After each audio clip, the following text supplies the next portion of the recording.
नमस्कार, मैं Nagendra Singh, lecturer applied chemistry, Rajesh Pilot, government polytechnic college, Dausa.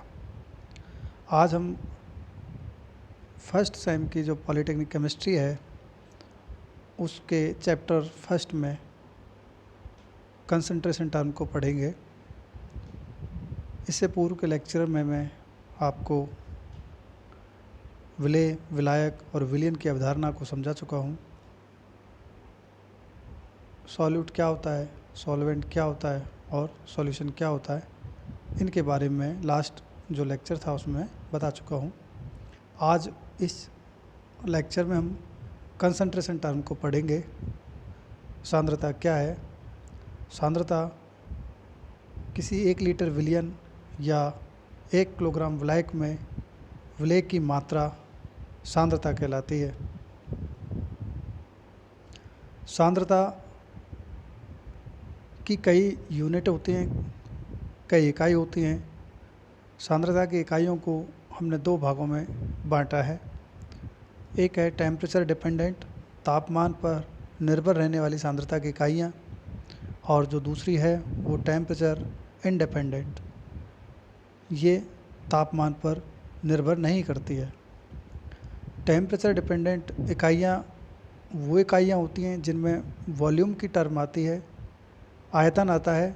चूँकि किसी विलयन का ताप बदलने से, ताप बढ़ाने से, ताप घटाने से उसके आयतन पर प्रभाव पड़ता है, आयतन भी परिवर्तित होता है। ऐसे में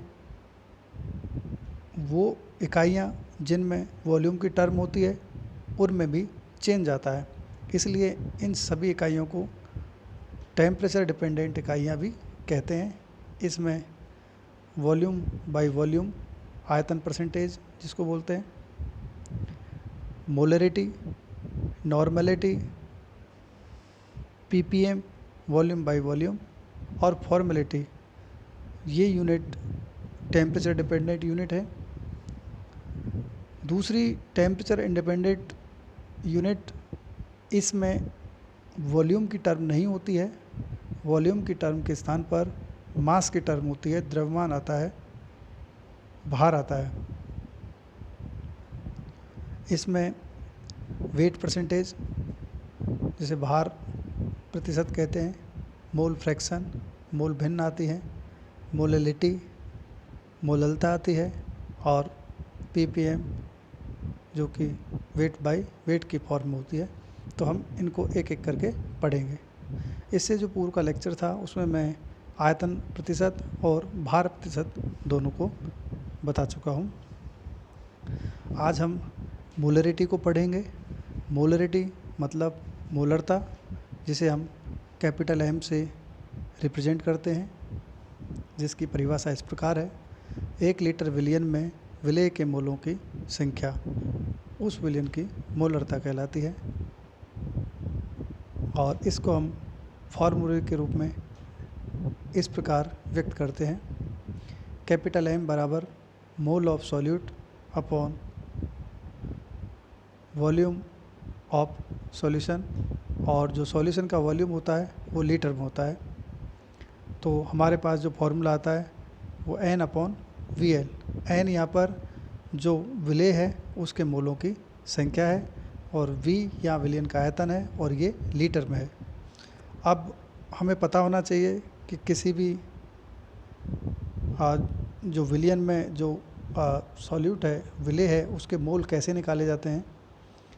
तो मोल निकालने का फॉर्मूला नीचे बताया है। मोल, जिसे स्मॉल n से रिप्रेजेंट करते हैं, weight of solute upon molar mass of solute, विलेय की ग्राम में मात्रा अपॉन विलेय का अनुभार, या ऐसे हम इस तरह से व्यक्त कर सकते हैं: W ये सॉल्यूट का वेट है ग्राम में, और M0 ये उस सॉल्यूट का अणुभार है, मॉलिक्यूलर वेट है।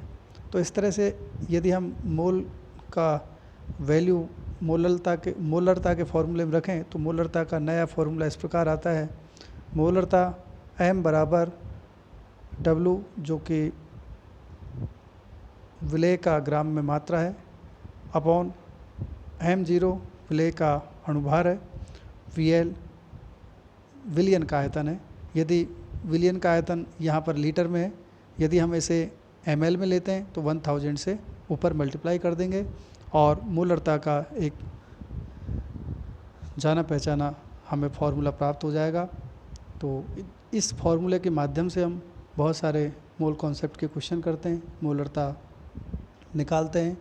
आपको किसी विलयन में विलेय की ग्राम में मात्रा दे रखी होगी, विलयन का आयतन दे रखा होगा, ऐसे में आप उस विलयन की मोलरता निकाल सकते हैं। ऐसा भी हो सकता है आपको किसी विलयन की मोलरता दे रखी हो और आपको मॉलिक्यूलर वेट दे रखा हो और जो विलयन है उसका आयतन दे रखा हो, तो आप विलेय की ग्राम में मात्रा भी निकाल सकते हैं कि कितना ग्राम विलेय उस विलयन में घुला हुआ है।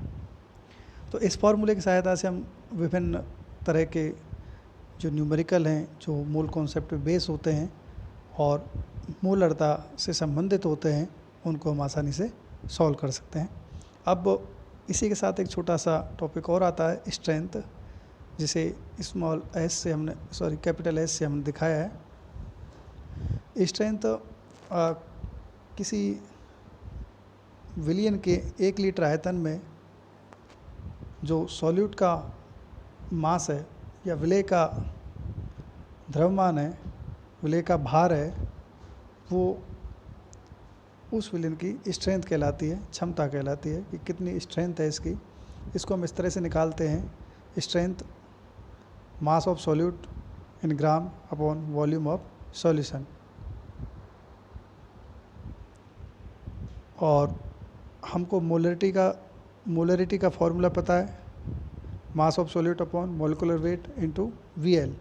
यदि हम मास ऑफ सॉल्यूट अपॉन Vl की जगह पर स्ट्रेंथ लिख दें तो हमें फॉर्मूला मिल जाएगा मोलरिटी का, m बराबर S अपॉन m0। m0 क्या है यहाँ पर, विलेय का अणुभार है, और S क्या है यहाँ पर, स्ट्रेंथ है। तो इस फॉर्मूले का उपयोग करते हुए हम स्ट्रेंथ निकाल सकते हैं।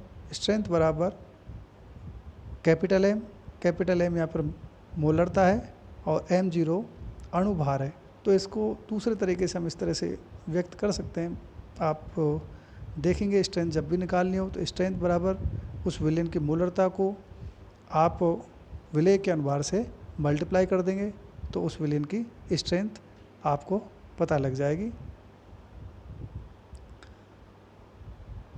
इस मोलरता और जो स्ट्रेंथ का फॉर्मूला है, इसका ज़्यादातर उपयोग लैब में होता है जब सॉल्यूशन बनाते हैं, और जब टाइट्रेशन करते हैं तो हमें विलयन की स्ट्रेंथ ज्ञात करनी होती है, तब हमें इस फॉर्मूले का उपयोग करना होता है। दूसरी जो यूनिट है वो नॉर्मेलिटी है।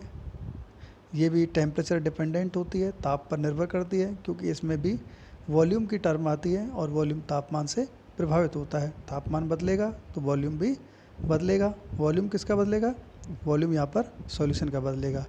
तो वॉल्यूम बदलेगा तो ये टेम्परेचर डिपेंडेंट यूनिट हो जाएगी। नॉर्मेलिटी को कैपिटल N से रिप्रेजेंट करते हैं और इसको हम इस तरह से परिभाषित करते हैं, number of equivalent of solute in per litre volume of solution.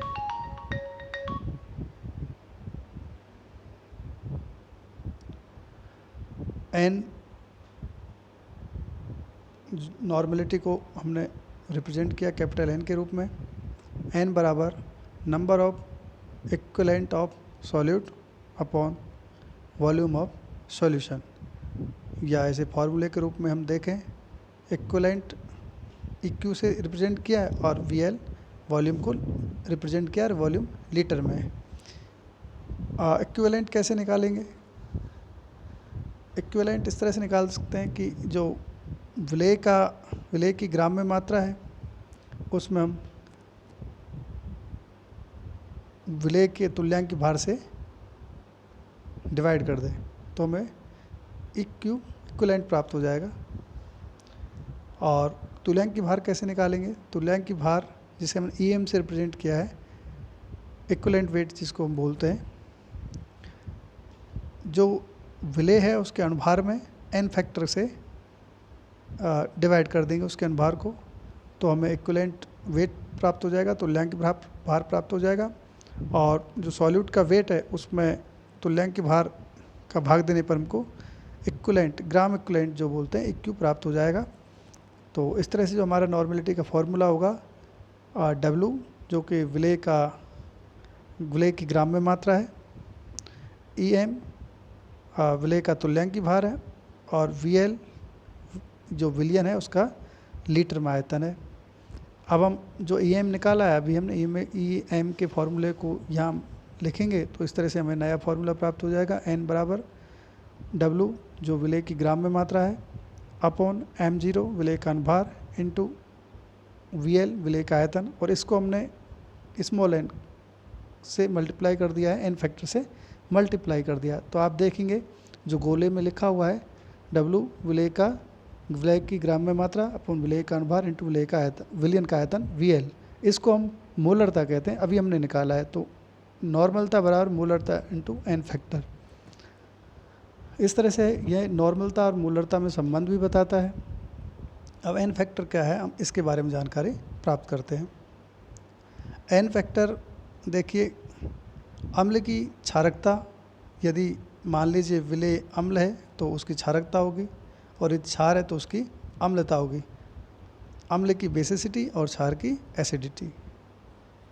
क्षारकता क्या होती है, अम्ल की H+ देने की क्षमता क्षारकता होती है, और क्षार की OH- देने की क्षमता अम्लता होती है या एसिडिटी होती है। ठीक है, इसके अलावा लवण भी होता है, तो हम केवल यहाँ अम्ल और क्षार को देख रहे हैं क्योंकि यही हमारे कोर्स से संबंधित है। अब मैंने कुछ यहाँ पे अम्ल और क्षार लिखे हैं, उनका n फैक्टर निकाला है।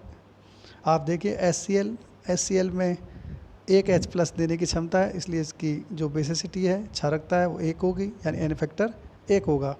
H2O में 2 H+ देने की क्षमता है, HNO3 में HNO3 में 1 H देने की क्षमता है, NaOH में 1 H देने की क्षमता है, COH का होल ट्वाइस, इसमें 2 OH देने की क्षमता है, NaOH में 1 OH- देने की क्षमता है, इसलिए इसकी जो एसिडिटी होगी वो